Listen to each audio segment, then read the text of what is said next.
A diferencia de la insuficiencia arterial, en este caso, los pulsos van a estar conservados y no tiene que haber diástasis. Bueno, ahora vamos a la parte de la cianosis. En la parte de la cianosis, nosotros nos clasificamos dentro de central y periférica. Dentro de la central, básicamente lo que hay es un mecanismo por la desaturación sistémica, cuando la saturación arterial de oxígeno es menos del 85%. En cambio, en la periférica es cuando hay una excesión aumentada del oxígeno por hipoperfusión tisular. Por ejemplo, si esto es un paciente que está chocado, como les he explicado, ha perdido tanta sangre en un accidente de tránsito, vamos a tratar de llevar todo el oxígeno para los órganos que realmente nos importan. Vamos a tratar de llevar el corazón, el cerebro, el riñón, el hígado, y obviamente nuestras manos no van a ser un poco, o sea, no le importa a nuestro cuerpo, nuestras manos, nuestros dedos, por lo tanto, se van a poner un poquito más delgadita, puede tener cianosis. Pues tú lo miras a un paciente y dices, ¿tiene cianosis visceral? Pues significa que la pérdida ha sido severa.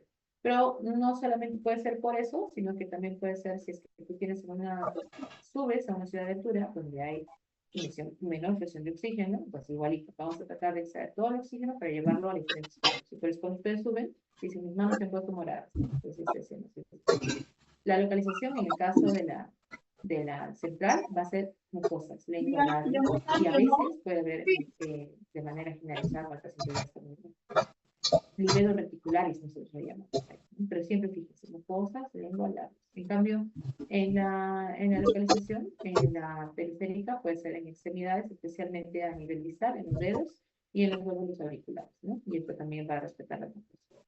Dentro de las causas cardíacas que tenemos en la cianosis central, cortocircuitos de derecha a izquierda, cardiopatías, por ejemplo, como la patología del Fallot o la constitución de grandes vasos. En causas pulmonares como el EPOC, severo, la neumonía extensa o el síndrome de estrés respiratorio del adulto. Y la clave es que esto no mejora cuando signos superiores. Por ejemplo, si tú tienes una pulmonía pulmonar, le puedes mejorar un poquito, pero como está tocado, no va a mejorar por completo. En la cianosis periférica, en cambio, las causas pueden ser un bajo gasto cardíaco, puede estar en shock, como les he explicado, el caso del paciente que llega sangrando, vasoconstricción periférica o exposición activa. Yo no sé si ustedes se acuerdan, pero hace un buen tiempo un caso mediático fue de una chica que tuvo un shock séptico y por una infección urinaria, y dentro de lo que ella reclamaba es que le habían mutilado las manos y los pies.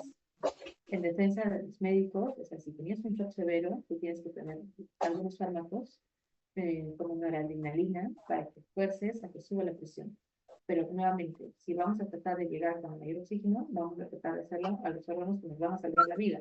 Estos son corazón, cerebro, riñón y algunos hígado, ¿no? Pero las manos y los pies se ven afectadas. Entonces, por eso esta pobre chica, como producto secundario de toda la complicación que tuvo, y tuvieron que amputar, porque la noradrenalina lo que hace es vasoconstricción y afecta la circulación periférica en la última. Entonces, siempre tenemos un paciente en unidad de cuidados intensivos, siempre le estamos mirando las manitos, ¿no? Para ver que no haya esto generalmente mejora con el calentamiento y el restablecimiento de la perfusión. Para hacerlo de la manera práctica, tienen que ver si es que el paciente tiene cianosis a nivel de la lengua o mucosa oral, central, ¿no? Luego medir la saturación de oxígeno y realizar pruebas que necesitan con oxígeno terapéutico. Si mejora en hipoxemia o no mejora, pues tienen que mejorar, ¿no?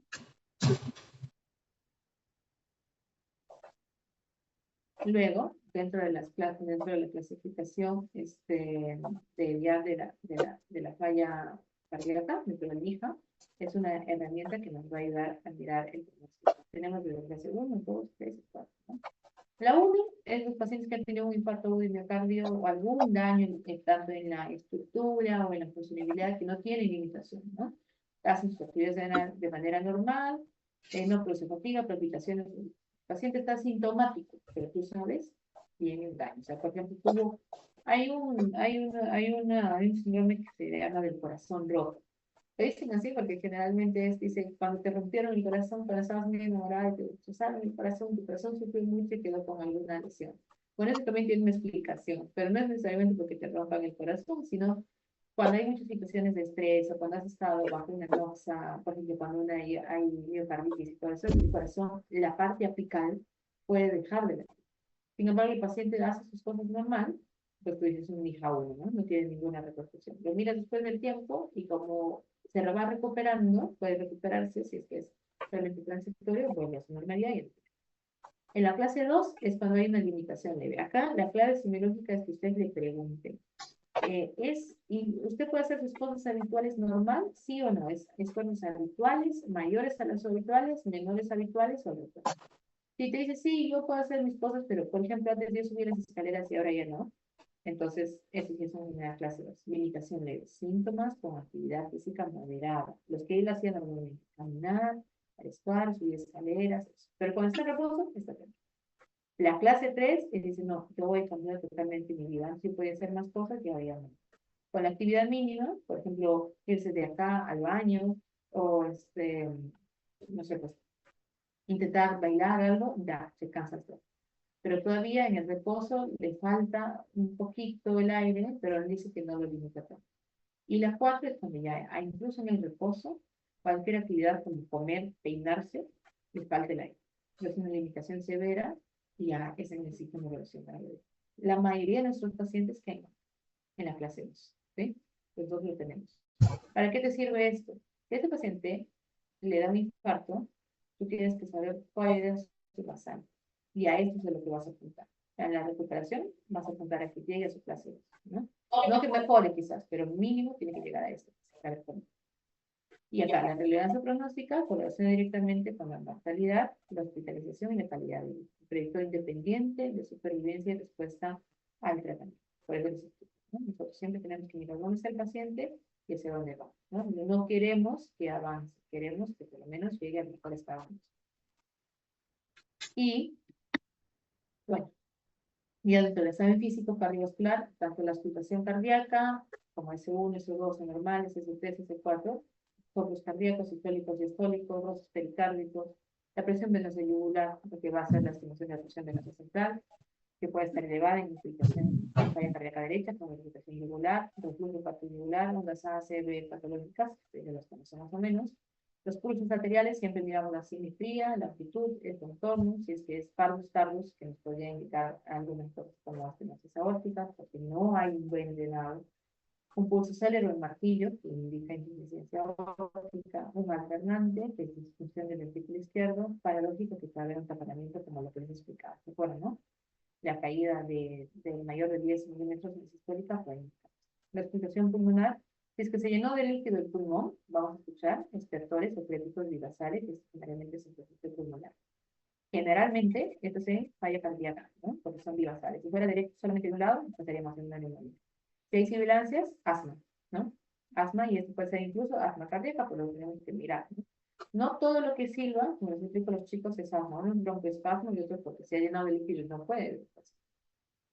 Y en efusión cardíaca, ¿no? Que puede ser, eh, generalmente si es cardíaco, es bilateral, si es por neumonía o por otras cosas, es unilateral. Puede haber rapidez, que los van a escuchar como si golpearan una mesa, y la disminución de neumonía muscular. Dentro de los estudios complementarios, que ustedes tienen que ir viendo de poco a poco, iniciales de primera línea, con EKG de 12 derivaciones, que es lo que tomamos siempre en emergencia, una radiografía de tórax para ver el tamaño del corazón, si es que hay crecimiento auricular, si es que está congestionado, o si es que hay fusión pleural. Dentro del laboratorio, algunas troponinas, el ProBNP, que te ayuda también como diagnóstico y seguimiento, y también como pronóstico, un hemograma, en función renal, acuérdense que ustedes pueden tener un paciente con insuficiencia renal por diferentes causas, no, si no lo ven, le tienen que pedir, ¿no? Tienen que especificar. Los electrolitos, que ya lo hemos visto bastante con ustedes, y el perfil lipídico, que también por el litvalaz, acuérdense que pueden tener enfermedad aterosclerótica. Luego, ya más avanzado, imagen cardiovascular, entre de ellos la transtorácica, que es lo más común, para ver las diferentes funciones de los ventrículos. Ecocardiografía de estrés, si es que ya tú sospechas que puede haber una isquemia, no sé, tiene una angina, tiene que mirar cómo está. Y una prueba de esfuerzo para ver la capacidad funcional. Eso de acá, la ecocardiografía de estrés, generalmente es con fármacos. Esto de acá, la prueba de esfuerzo, le usamos para. Dentro de los estudios avanzados, ya cateterismo cardíaco, para ver si es un paciente, por ejemplo, que ha tenido un infarto de miocardio, sigue con el dolor, tenemos que entrar a ver la anatomía coronaria, pintarla y de paso, tratar de desobstruirla, ¿no? Una resonancia magnética cardíaca, por ejemplo, especialmente en los casos, como hemos visto, ¿no? El tejido miocárdico es reemplazado para ver fibrosis, infiltración, nos ayuda a una resonancia. Tomografía coronaria para valorar los vasos, la anatomía y todo eso, es por de calcio. Así como se llena también de grasa, también se puede tapar por calcio, pues tenemos que mirar, ¿no? Y un folder o monitoreo de evento, especialmente en la sospecha cuando hay palpitaciones, arritmias cardíacas. Dentro de las presentaciones atípicas, de lo que tenemos es los grupos que les he explicado, las mujeres, los pacientes diabéticos y las ancianas, ¿no?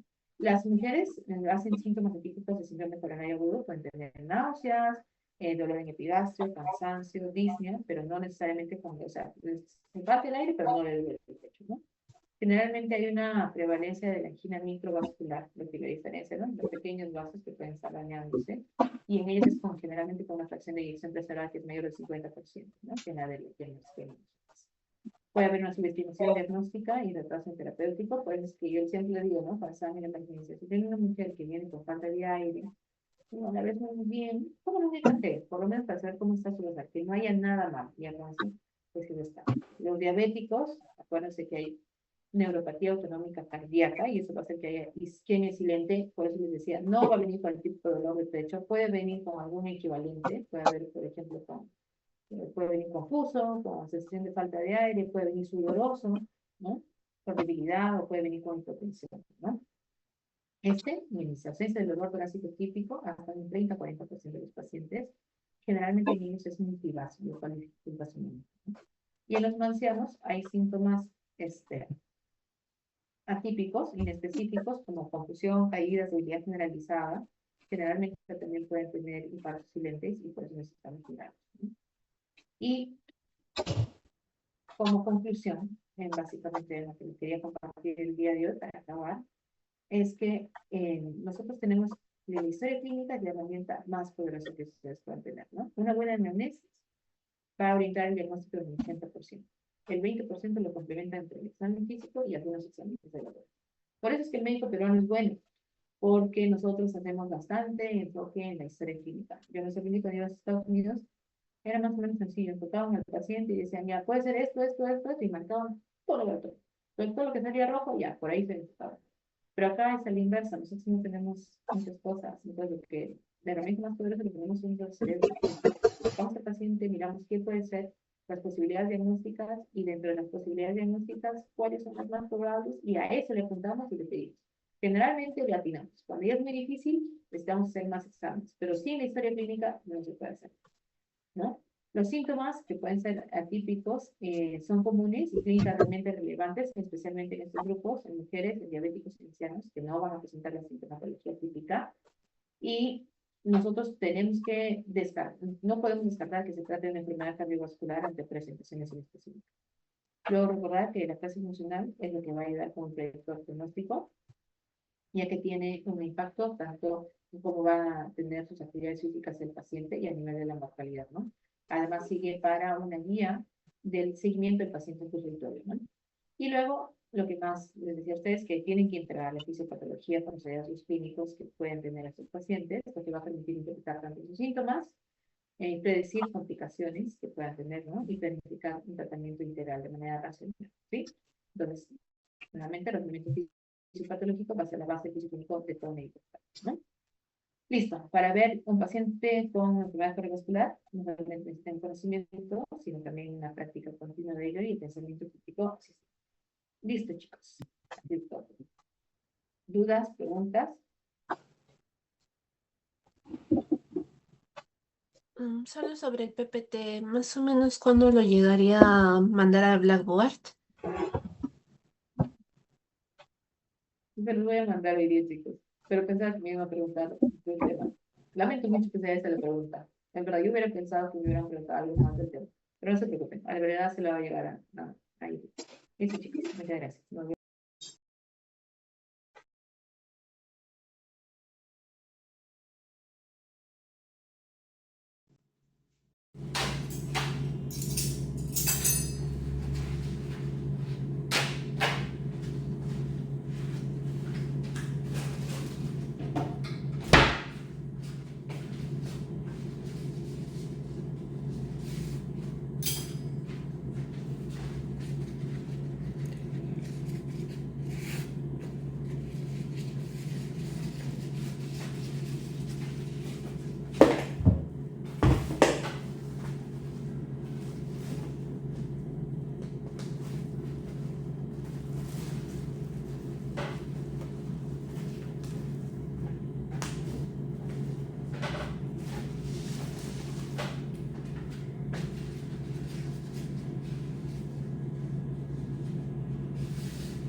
sido horrible.